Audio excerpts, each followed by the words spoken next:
All right, ladies and gentlemen, I thought we'd get everybody here just to do a quick little demonstration of the math that we were sharing on one of our videos. And we got a lot of comments to kind of demonstrate what the difference is between different formats, 0 point, aka standard, half point PPR, which is what we did, and then of course full point PPR.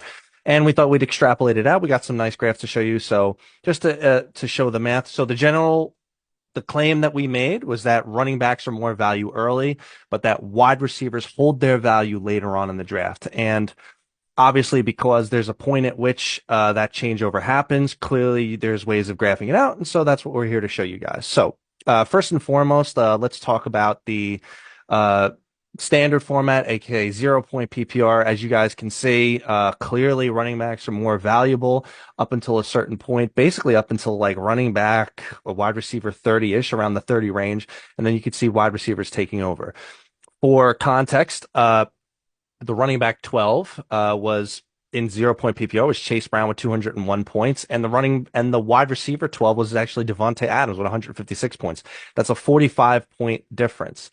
Uh, However, the running back 36 was Austin Eckler, and the wide receiver 36 was Quentin Johnston. That's a 23-point difference in the opposite direction. So clearly, you want to try to get your running backs earlier, your wide receivers later. This claim exists in every other format as well. So let's keep it going. So on the half point, which is what our initial video was about, you guys can see the same thing. So obviously we've got a Jamar Chase outlier data here, but you guys could see the full trend line. So here's the running backs obviously in blue, changing over at about the running back 20, 21, 22 mark, and then obviously the wide receivers take over. You guys heard our claims about Chase Brown and Ladd McConkey. The difference there was 29 points, and then the running back 36 was ETN, and the wide receiver 36 was Josh Downs. The difference there was 37 points in the opposite direction. So there you go. You guys can see the graph. And then here's full point PPR. So again, we've got a Jamar Chase outlier situation, but otherwise you can see that, okay, full point does help push up the wide receiver value at the top end quite a bit.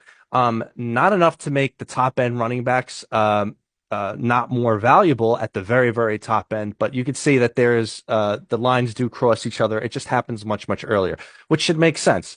The more points that you add for PPR, the more valuable that wide receivers are, but it should point out that still the top end running backs are still more valuable at the very, very top end, and that wide receivers hold their and by the way, in every single case, wide receivers are still holding their value better the farther along you move down the rankings.